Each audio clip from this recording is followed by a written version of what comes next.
Okay, so here we are. Welcome everybody to our latest version of our Glocalizers webinar series, brought to you by Gaia Education and with our focus on design for sustainability. My name is Giovanni Charlo. I'm the head of e-learning at Gaia Education.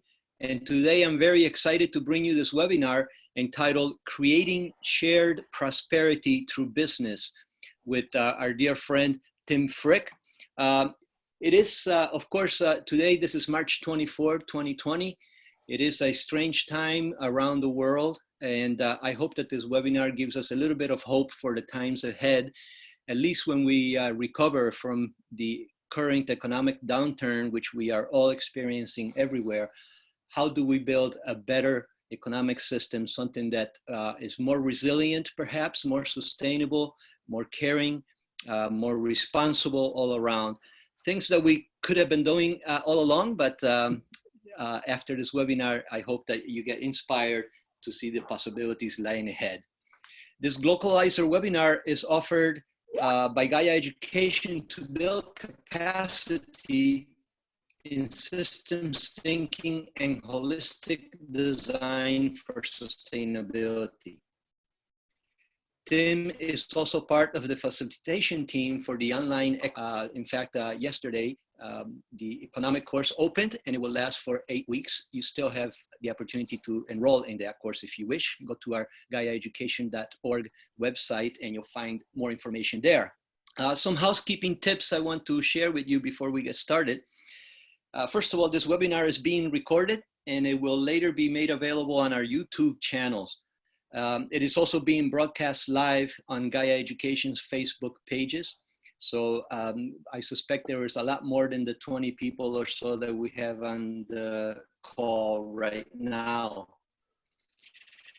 Your microphone and video will be turned off during the webinar by user box that you'll find at the bottom of your application if you are using the Zoom application. If you can't post there, then you're welcome to use the chat box, but it's easier for us to follow the questions if they are in the question and answer box. So let me see, I want to start by giving you a couple of, a bit of information, a couple of announcements. One of them is that we have opened the Panorama Course, which is an introduction to sustainability design, and it's for free during all this time that we're coping with this coronavirus epidemic. So this Panorama Course is normally a paid course, but it's going to be for free until further notice. I encourage you, if you are interested and you have the time to follow this course online, come and join us. Same is true for another course that we are offering in conjunction with UNITAR, and it is called the Local Water Solution for Global Challenges. So water is one of the most important elements that we need to curate and restore in all ecosystems. And this course is very rich and comprehensive in dealing with water issues around the globe. I also want to let you know that we are offering a discount on some of our publications, particularly the Eco-Villages Around the World, which is a book that was published a couple of years ago with many examples of what people are doing to design eco-villages. But also we have discounts on our teacher's guides, youth activity guides, and 4 keys, compilations of essays around sustainability. You can take advantage of those discounts with that code LiveWeb2020 when you purchase these items on our website. Same thing is true for the Sustainable Design Goal flashcards and handbook. These are flashcards that were designed to initiate conversations in your communities and your regions or your groups around the Sustainable Development Goals. Very rich conversations. The cards will guide you through it, and the handbook will serve also for that purpose. Besides that, we have online courses in English, Portuguese, and Spanish around design for sustainability. These are very rich courses. They run all year round. So visit our websites if you are interested and want more information on those. As I said earlier, the economic course, Economic Design, started this past Monday, but registration is open until the 30th of March. Other than that, our newsletter comes out every 3 months, and it gives news about all the developments and what people are doing around the world related to Gaia education courses. We also have the program for people to become trainers of Gaia education curriculum. And you can visit our website also to find out a little bit more information how you can be a Gaia education certified trainer and start also spreading the word, passing out the information, handing other people a beam of hope around the world. So today we have our dear Tim Frick. Tim started his digital agency called Mightybytes in early 1998. And he started this to help purpose-driven companies solve problems, amplify their impact, and drive measurable results. Quite an impressive undertaking, Tim. Tim is also the author of 4 books, including Designing for Sustainability, a guide to building greener digital products and services. Tim regularly presents at conferences and offers workshops on sustainable design, measuring impact, and problem solving in the digital economy. I'm very excited to hear your presentation today, Tim. Welcome to our Glocalizers website webinar. Thanks very much, Gio. I really appreciate it. I also want to mention that I took the Gaia Designing for Sustainability curriculum last year and really highly recommend it. I took all 4 and went through the entire certification and really enjoyed the entire process. And then recently, my company used the SDG flashcards in an event, and they are really helpful to start good conversations about the SDGs. So I definitely thumbs up to you on all of that. Thank you, Tim. All right, I'm going to share my screen, correct? Looks like I cannot start screen share while the other participant is sharing. So I think you have to stop sharing, Gio, before I can start. Yeah, and I'll stop sharing. Sorry, I stopped sharing, Tim. You can now take it. Okay. How's that work? Does everybody see that? Can you see my screen? Yes, I can see it fine. It looks good. Great, awesome. All right, today we're going to talk about creating shared prosperity through business. I turned my video off. I'm in a place with not so great bandwidth, so I'm hoping that my voice will come through and the slides will come through, no problem. So I'm going to talk a little bit first about certified B corporations. That's going to be the majority of kind of the content today. My digital agency, Mightybytes, as Gio mentioned, has been around since 1998. We've been a B Corp, a certified B Corp, since 2011. We're in Chicago, in the state of Illinois. We were the 9th B Corp in Illinois in 2011. It's a community of thousands of companies around the world. And so we're going to talk a little bit about what that means and how these companies are using the concept of shared value and shared prosperity to push not only their businesses forward, but a vision of a better and more regenerative and inclusive economy forward as well. So, certified B corporations meet the highest verified standards of social and environmental performance, transparency, and accountability. How do we do this? We actually all use a rigorous third-party audit, and we run through a certification process every 3 years. It's called the B Impact Assessment, and we are all certified by the nonprofit called B Lab. B Lab has partner agencies all around the world. B Corp movement, a global movement. There are about 300 or so B Corps currently. 50% of those are outside of the United States and 50% are in the US. You might recognize some of the companies. B Corps come in all shapes and sizes. They have a single unifying goal to redefine success in business. And so, big companies like Danone and KeHE on the upper right-hand side of this slide, as well as smaller organizations, food companies, beverage companies, software companies, beer brewing companies, all kinds of different organizations. The B Impact Assessment works across businesses, across industries. In fact, I think there's 60 or 70 different industries represented within the B Corp community. There's also a local movement, and so I'm in Illinois, and we have B Local Illinois group, and that is comprised of the 30-some B Corps that we have in the state of Illinois. And we produce a bunch of different events. They're aimed at supporting local B Corps and growing the number of B Corps in our region. In the US and Canada, I think there are 23 or 24 different B Local groups, with other groups starting and popping up around the world in local regions. So wherever you are, you might want to check into seeing whether or not there's an actual local B Corp group in your region. Like I said, we have about 30 B Corps in the state of Illinois, crossing industries and company sizes. We have one-person consultancies all the way up to, very large food distributors, method cleaning company, soap product and stuff like that. So it's a big and diverse community. So let's talk about how this all happens. Excuse me. First, we're going to talk about the certification and measuring impact. How do we actually certify as a B Corp? So as I mentioned earlier, it all starts with the B Impact Assessment. Anyone can take this assessment for free. 50,000 different organizations use it to measure their impact across a bunch of different categories. You don't have to become a certified B Corp to use the B Impact Assessment, but it is the tool that we all use to certify and recertify every 3 years.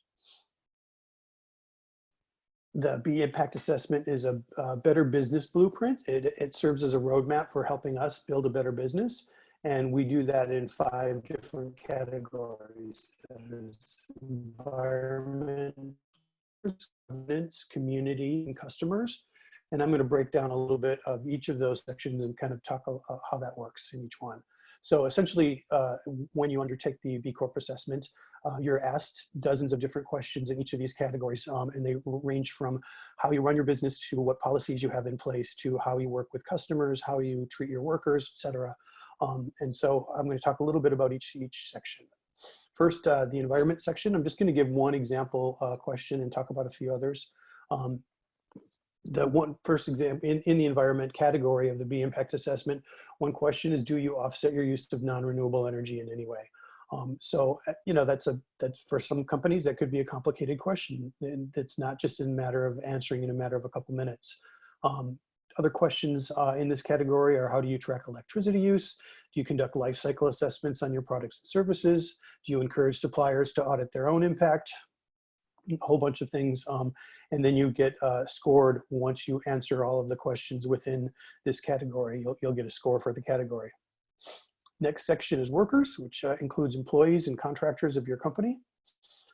Example worker question is, what is the multiple between your highest and lowest paid workers? So in other words, is if your lowest paid worker is making X amount, how many times is this, say the CEO making, for instance? So many B Corps try to get this to between 1.5 and 3, so that the lowest, and there's not a huge gap between the lowest and highest paid wages within the company. Other questions in this category are, do you pay a living wage to your employees? Do you subsidize professional development?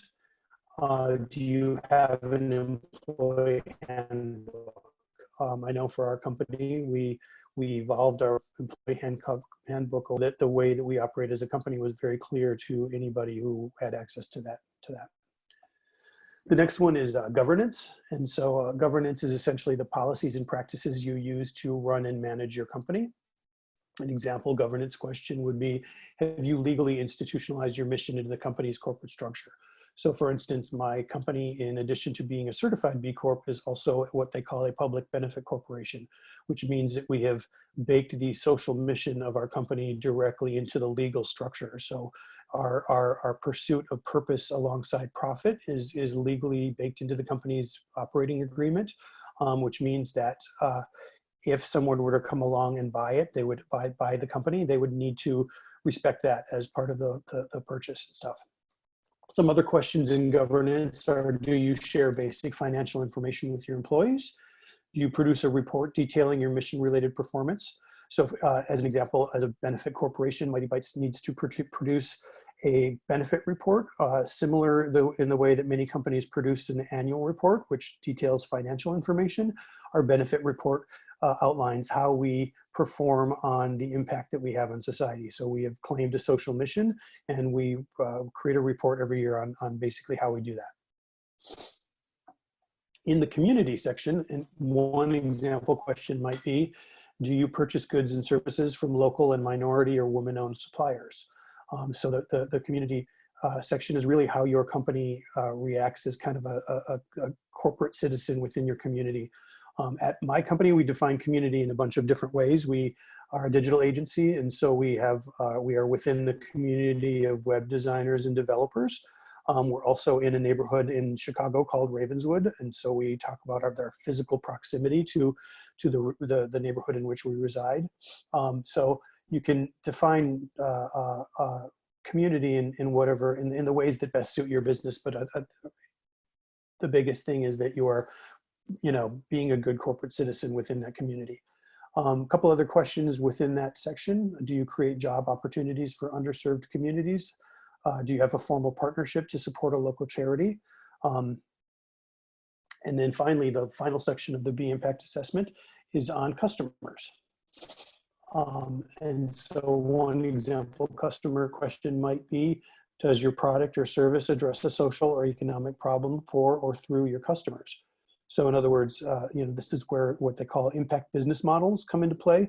It's not just about making profit, but it's about actually helping communities and helping stakeholders while also making profit. And the profit, the mode by which you create profit is actually built right into helping people. Other example questions within the customer section: does your product or service benefit underserved populations, either directly or by supporting organizations that directly serve them?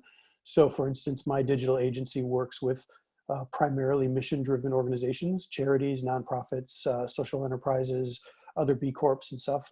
And so, by helping those organizations, thrive and solve problems, and we are able to actually help our own mission. Another example question might be, how would you describe the positive outcomes for customers created by your product or service? So for instance, a lot of the work that we do is around accessibility for people with disabilities.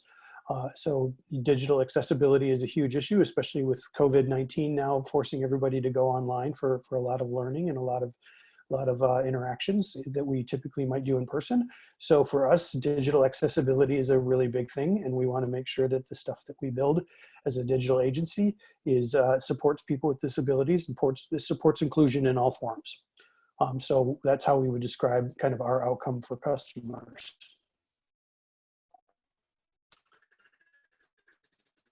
Finally, when you through this the impact assessment, when you reach the end, you get a company dashboard. And so here's an example of my company, Mightybytes digital dashboard. It exists on bcorporation.net. It's publicly facing, so it shows your history, any awards that you've gotten, what your scores are in each of the individual categories. As you see on the screen, there's governance, workers, community, environment, and customers, and it outlines our score in each of these. It talks about how many times that we've certified in the past, as well as Best for the World, which tracks B Corps that are in the top 10% of all B Corps. Mightybytes has been lucky enough to be included in that list every year since 2017. So that's certifying as a B Corp. That's kind of outlines what the certification process, but that is not really what it takes to operate as a B Corp. The certification process, when you go through it for the first time, at least for me, was really eye-opening. We were already a very environmentally focused company, but we realized that because of these other sections and the much more broader, holistic approach to running a more sustainable and inclusive company, that we had a lot of work to do. And so we have been a B Corp for almost 10 years now. And so over the course of those 10 years, we had to adjust our policies and practices so that we could be a better company. So I'm going to talk a little bit about what other companies are doing in terms of how they operate as a B Corp over time. So I'm going to share some stats. I'm going to share some information.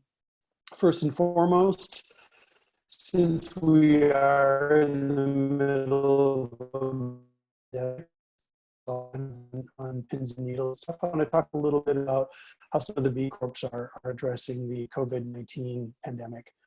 Many of them have risen to the occasions. Each company operates as a B Corp in its own unique way. What works for my digital agency might be completely different for the soap company down the street, for example. Excuse me. Four companies here come to mind as examples that B Lab just shared this out to its global B Corp community. China's Shenzhen Liandi, it's a digital accessibility advocacy company, created a WeChat mini program to help visually impaired people access pandemic information. Italy's Little Genius International provides free remote schooling for children. South Korea's Tree Planet created a virtual campaign to send companion plants to people most affected by the pandemic. Australian toilet paper delivery company Who Gives a Crap ran what they call a campaign for calm, which encouraged people to empathize and share resources. Our community is filled with stories like these, not just in times of pandemic, but on every day. So let's explore a little bit about what that means. The stats that I'm about to share with you come from B Lab's Vote Every Day campaign. It's pulled from data in the B Impact Assessment. You can learn more if you're interested in bcorp.com. B Corps are 98% more likely to hire workers from historically underemployed communities. An example of this is Grayston Bakery. They make the brownies for Ben and Jerry's ice cream, among other clients. They hire people with barriers to employment, such as the formerly incarcerated. 88% of service industry B Corps allow flex time schedules. My company does that. Many companies in the B Corp community do that. The vast majority of B Corp employees are highly satisfied with where they work. We're 81% more likely to have transgender inclusive healthcare coverage. The majority of B Corps have a high to low pay ratio that is 1.5 or lower. So I mentioned that earlier in this conversation. We're 27% more likely to pay all of our hourly wages, hourly workers a living wage. So that's a big commitment that we have at my company, that we make sure everybody is making a living wage. As a digital agency, that's not too difficult, but it's certainly a commitment that we've made. We're also 43% more likely to pay the majority of employee health insurance. Currently, those two things right there are really big issues in the midst of this pandemic.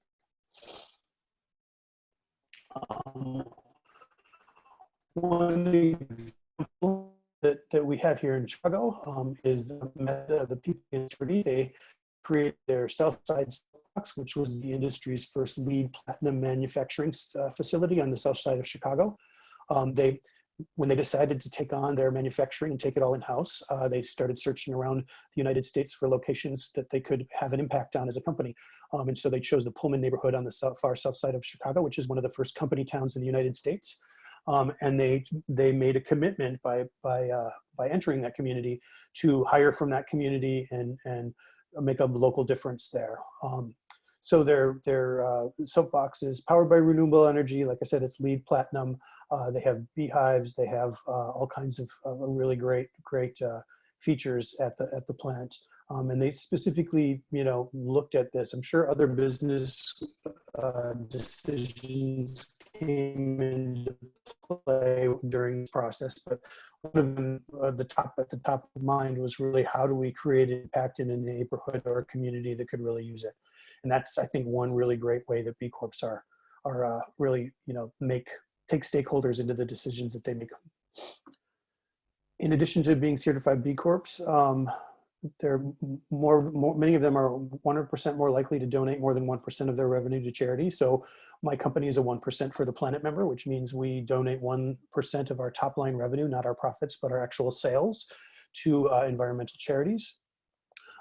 B Corps on average tend to attract 2 times as many applicants as non-B Corps. And I can definitely say that from experience, that as we become a B Corp and we put ads out there for the kind of work that we're looking for, kind of teammates that we're looking for, we get a lot of interested working at companies. One that just came out towards the beginning of this year, B Corp around the world have performed 1 million hours of volunteer service, which I think is really great. In Illinois, we were planning a Earth Day beach cleanup in Chicago.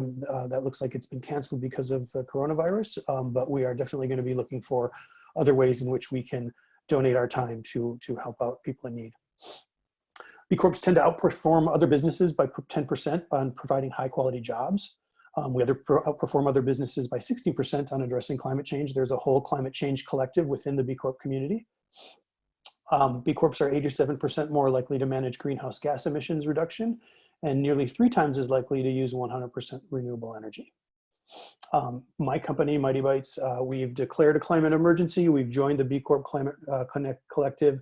The B Corp Climate Collective in December, 500 B Corps committed to net zero by 2030. That was 10 years ahead of the agreement. We climate emergency and committed to net zero. We power all the websites we build, for instance, renewable energy. We already offset all travel-related emissions. We purchase renewable energy credits for office power every year, et cetera. So we put kind of climate at the heart of our company communications. So that's just, you know, a number of different ways that B Corps make a difference in how they operate and how they align purpose and profit and work towards building a more regenerative and inclusive economy. So let's talk a little bit about resources. I want to share some in case anybody listening in on this presentation is interested in learning more, possibly becoming a B Corp for your own company, or sharing the good news of B Corps. I'm going to share some resources that'll help you do that. So first of all, the B Impact Assessment is at bimpactassessment.net. Anybody can create a free account. It works for organizations. To become a certified B Corporation, you have to be a for-profit organization, a company, but anyone can use the assessment to manage and measure their impact.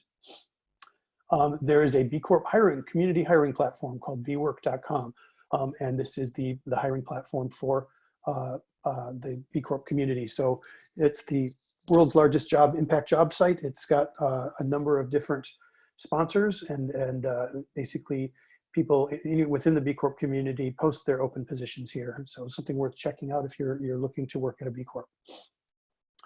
BeTheChange.com features a whole bunch of inspiring stories from the B Corp community. B Lab itself writes some content, but most of the content is actually created by B Corps who tell the stories of how they operate as a purpose-driven business. So there's lots and lots of really great, inspiring stories there. So if you're looking for ways to get inspired in your own work or figure out how B Corps are focused on making impact, that's a great resource to go do it. Earlier,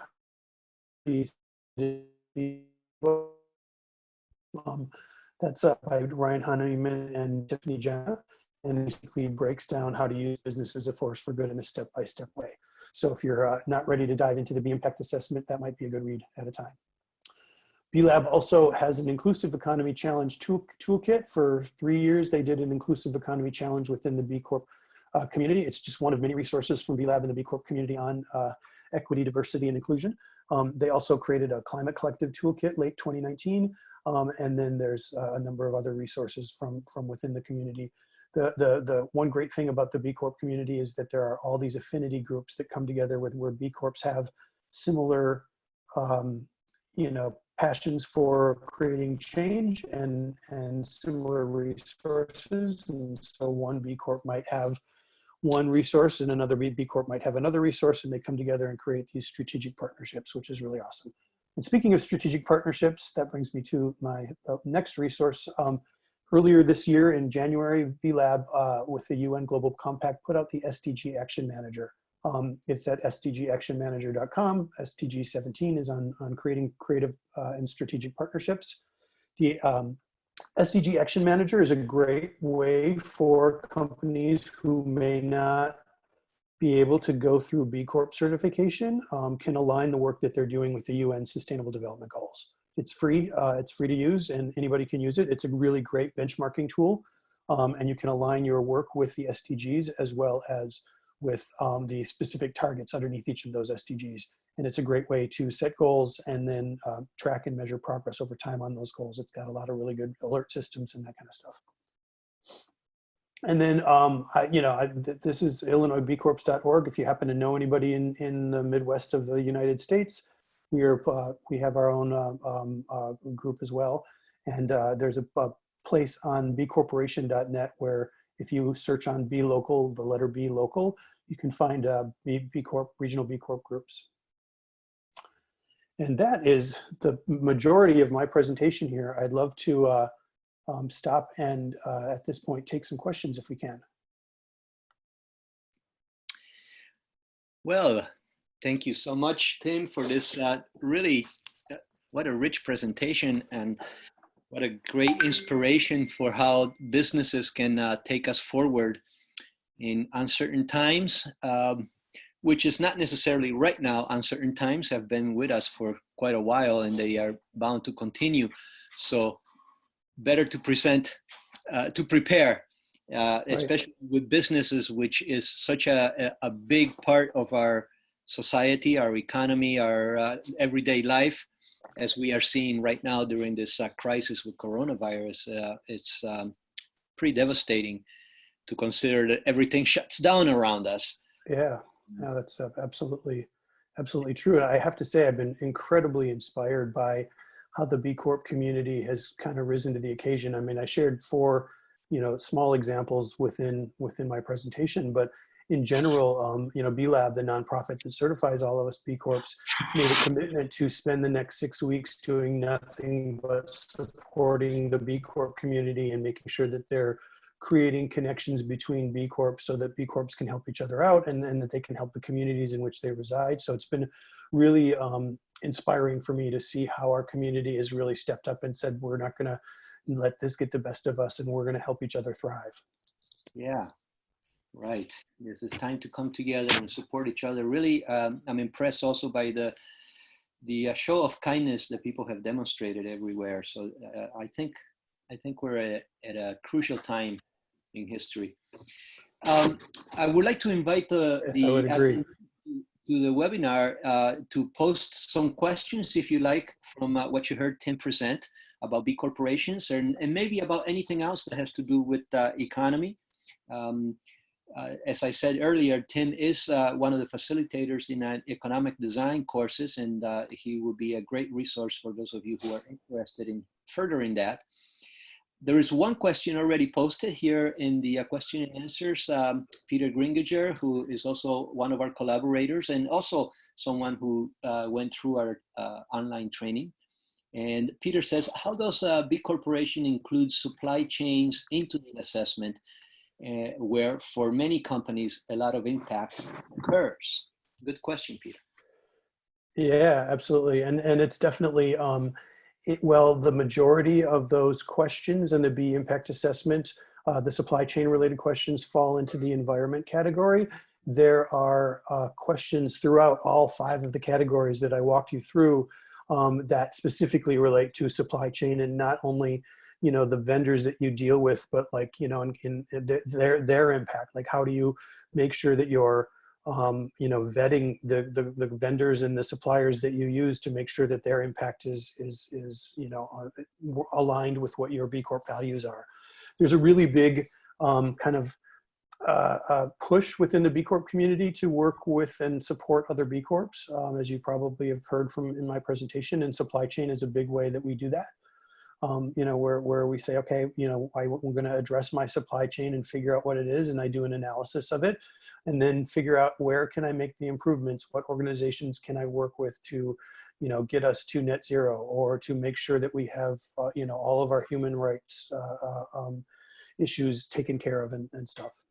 So there's a big component of that. Great. If any of you attendees to the webinar is not able to access the question and answer box, you can post questions in the chat box and we'll see them also. It's just a little easier for us to track the question and answer box. But that's fine if you post it in the chat. Otherwise, I actually have a couple of questions for you, Tim. And one that particularly, one that interests me quite a lot is the transfer from corporation from a for-profit to a nonprofit. I mean, can you say a little bit, how would a nonprofit operate within that framework? Yeah, I think we talked about this in the past, not too long ago. The B Corp certification itself is reserved only for for-profit organizations. So in order to become a certified B Corp, you need to be a for-profit company. However, as I mentioned earlier, anybody can use the B Impact Assessment or the Stg Action Manager for that matter for free, and You don't have to be, you can be a government agency, you can be a nonprofit. The questions are going to be, because it's a for-profit certification, the questions are going to be, mostly relevant to for-profit organizations, but nonprofits still run like businesses. And so there are a lot of relevant questions to how you run your organization. So you can use the certification in terms of the actual designation. The benefit corporation legislation in the United States, at least, again, is reserved for for-profit corporations. And it just means that you make a public declaration of what your social benefit is. So we created a general benefit, and then you have to be verified by a third party to make sure that you're making good on that benefit to this society. And so the third party assessment that we use is the B Impact Assessment, but you don't necessarily have to use that. You could use, Green America, for instance, has a certification. You could use that. You could use any number of certifications. We just personally use the B Impact Assessment because it's what we use to measure and improve upon our impact. Oh, right. Very good. Yeah. I remember we did talk a little bit about this, but I wanted to ask in case people wanted to also know a little bit more how. And I imagine that one of the big items to look at is for a charity, a nonprofit. One of the big items might be, where is your donations coming from? Right. And what do those foundations or individuals, etc., how do they operate outside? Sure. Yeah, absolutely. I see two more questions in here. One of them is how does the B Corp assessment create ISO 9001 or EFQM? Are there companies that have both? I'm not, as a digital agency, I don't have to get those designations. So I'm not really sure I'm the best person to answer that. However, Bruce, I could find out the answer to that and get back to you if you'd like. My information is on that last slide that I have. You can find me on LinkedIn and hit me up there. And then Peter had a question, does governance also include aspects like employee ownership or aspects like democratic decision-making process? Absolutely. There is a number of questions within the B Impact Assessment. In fact, you get pretty highly graded if you operate, like, for instance, like a co-op, or an ESOP or some kind of, like, employee ownership business model. It's pretty heavily weighted within the B Impact Assessment, and there's a whole bunch of questions, not just in the governance category, across the board in a number of different categories based on how your decisions, impact workers or community or something like that. It's definitely included, though. Excellent. Well, while we wait for other questions, I have one more question. Yeah, please do. Caught my attention during your presentation, and that has to do with the pay ratio. I wonder if you can give us an example, like how does a CEO compare to your regular worker, something like that? Yeah, that's definitely a governance issue, and companies deal with that differently. Many of them, as was noted on that slide, they want to have a 1.5 difference pay ratio between the lowest paid to highest paid employee. Typically, the highest paid employee is usually the CEO or C-level management. And so B Corps try to push for a 1.5 ratio there. And it's really going to change dependent on what your business model is. My company we would be considered knowledge workers. And so you have to have a lot of education in order to do what we do and stuff. And that tends to, it tends to drive prices up for like for instance, when you're hiring someone, that person is usually very well educated and stuff. So that becomes a challenge. Like, how do you create equity with people who don't have those resources at their disposal, to make sure that everybody has the ability to, work within an organization, and make sure that the equity is financial as well as just in opportunities, Mm-hmm. So, it's, as I mentioned in the presentation, every B Corp makes decisions based on, kind of their own unique business model. And so they all, each B Corp might answer that differently. The slide there says that the majority of the ones, and again, that data is pulled from the B Impact Assessment. It says the majority, push for a 1.5 ratio between the lowest to highest paid employee.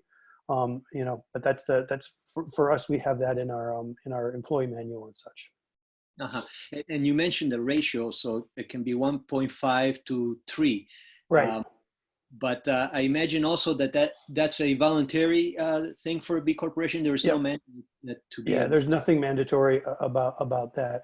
It's a voluntary thing.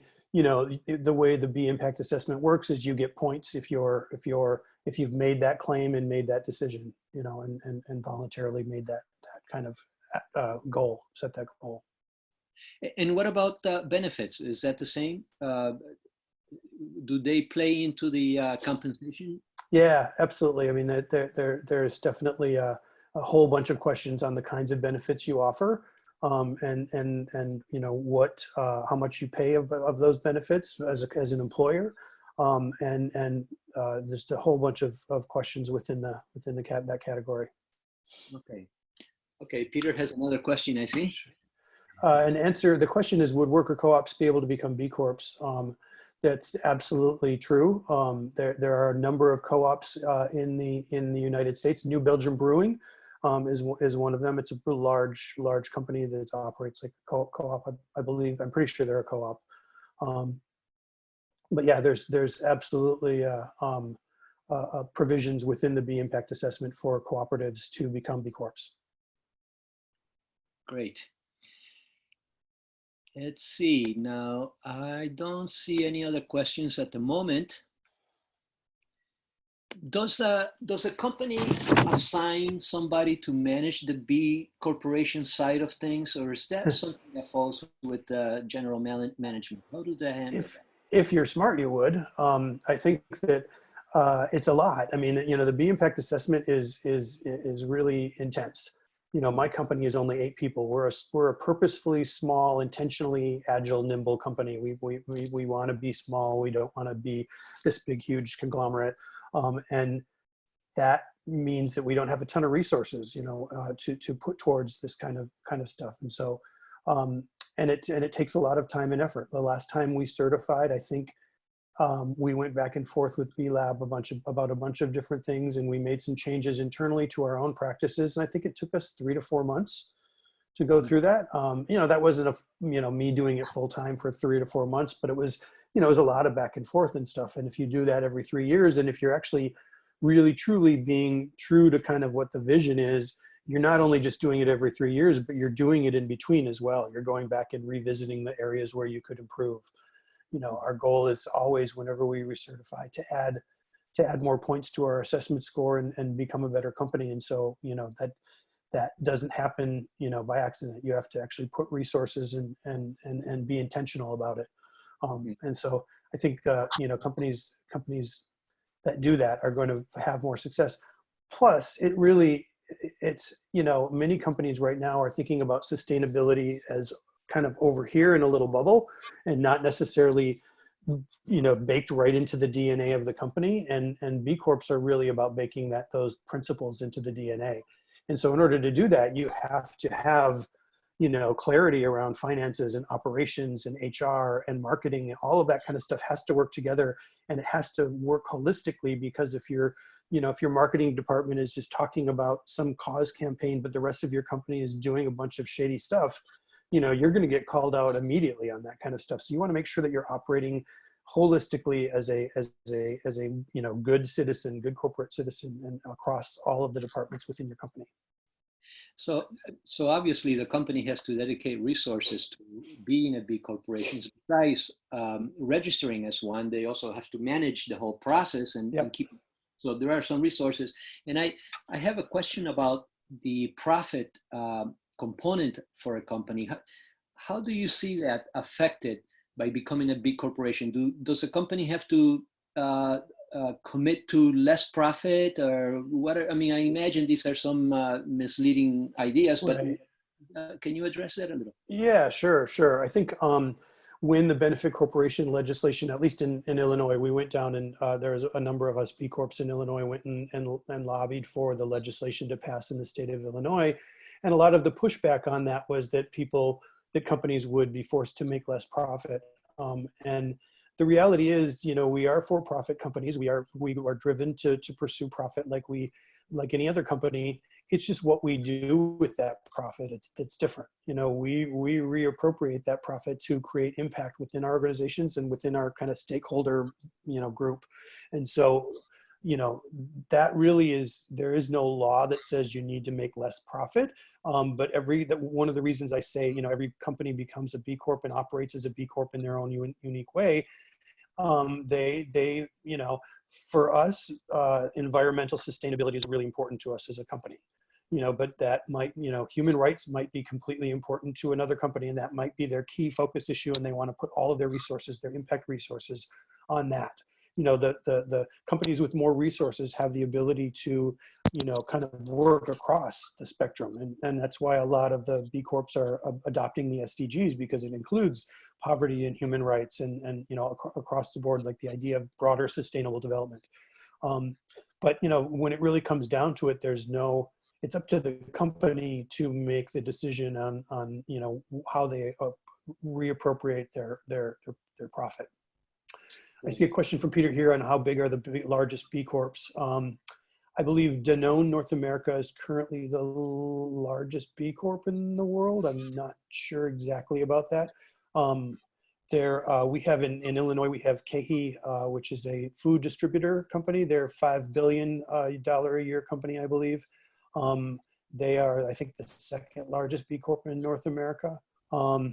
You know, there's a challenge when you get to the level of kind of like public companies and maximizing shareholder value. The reason B Corps exist is to kind of, you know, in the United States, at least, the law is that, you know, public companies have to maximize shareholder value. So lots of really awful decisions are made in the name of short-term gain, and B Corps are really about creating a better alternative than that. And so we're all about long-term thinking and taking all of our stakeholders into consideration through there.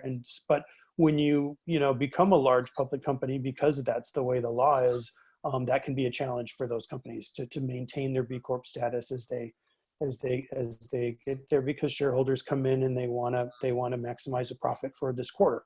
And so there's a natural tension there, you know, for some of the larger companies. There are two other questions. One is in the chat, so let me read that. It's from Sure. It says, how do customers become aware of whether their products are produced by B Corps? So on my presentation, you saw the little B in a circle on the first screen. That's the certified B Corp stamp. Many B Corp products put that logo on their packaging, consumer products. You can go to votebcorp.com, and there's a whole slew of resources there for figuring out how to vote with your dollars every day in the purchases that you make.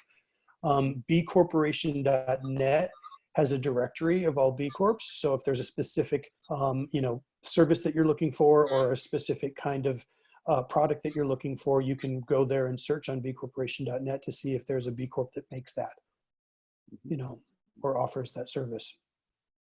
Great. And what about that question from Wim? Are there companies who are also organized around the Sociocratic Circle organization? That's not a thing I know anything about. So I don't think I feel like I'm comfortable enough to answer that. So I can give a little bit of an answer, not necessarily directly to the question, but in the social design course that we provide online, Mm-hmm. We deal with issues such as governance, decision-making, Yep. and inclusivity and that sort of thing. And sociocracy is one of the methods that we present. It's not that we're promoting it necessarily as the method, but it is one of the methods that people have found big companies like IKEA, for example, and companies like that can use sociocracy to organize their teams, primarily, maybe the department or teams within the departments, to be a little autonomous in a certain way, not somewhat autonomous, to make decisions and hear everybody's voice and pass it up the chain of command. Sure. So similar, I think there's like holacracy is another similar kind of business model approach.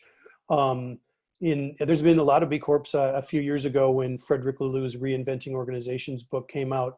a lot of B Corps were experimenting, and I think many still are, with evolutionary teal, which is very similar, process and approach to, creating an organization that isn't necessarily consensus driven, but it's driven by, people being empowered to make the decisions that they need to make in order to advance their own needs and the company's needs as well.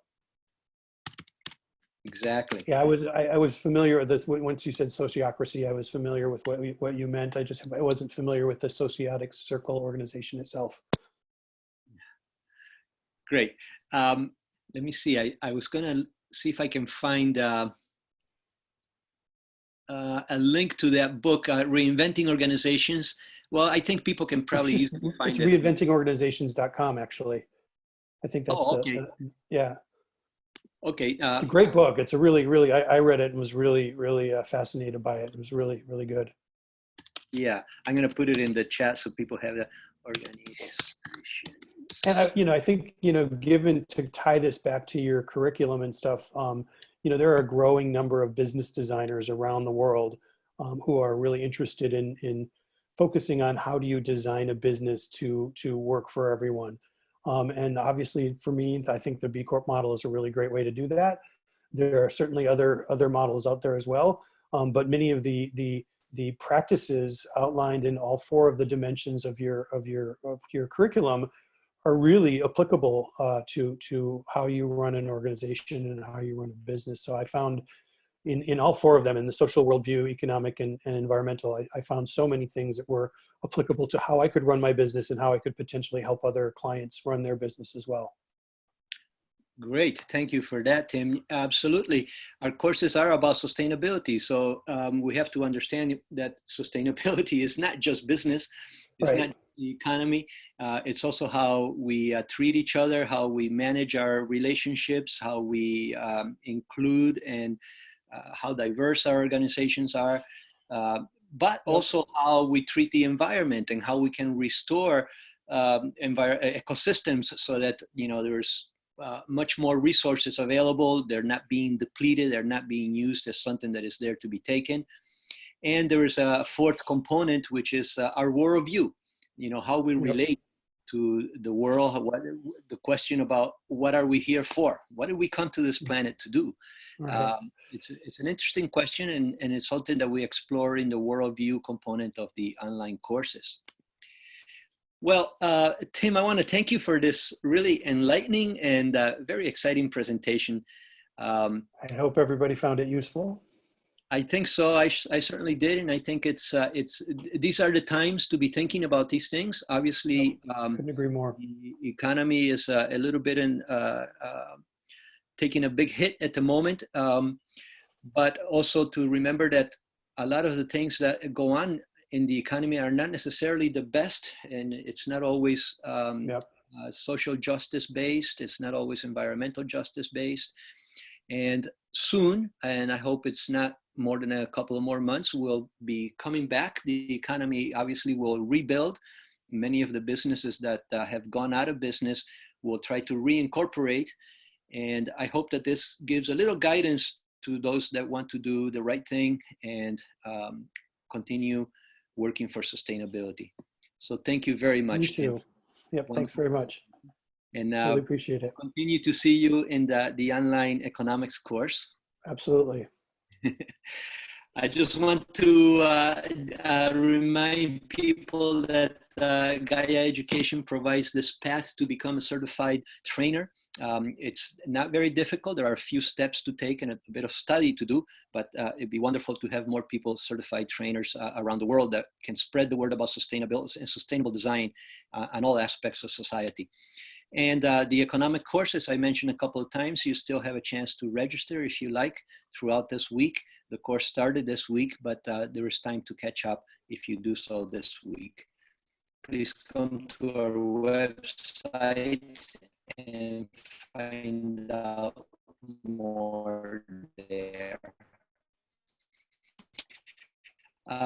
Finally, that we have these discounts for some publications, and we're trying to do the right thing during these times of coronavirus, and we're off Panorama. come to our websites to find out more about that. You can join the that online course dates that you need to be in the course to follow that course. The other one is the local water solutions for global challenges. It's also a free course. It's a MOOC in conjunction with Unitar. Don't forget to subscribe to our newsletter. Thank you everybody for participating in this webinar with us today. Thank you again, Tim. And yep, appreciate it. That's all for now. Thank you everybody. Bye-bye. Bye-bye.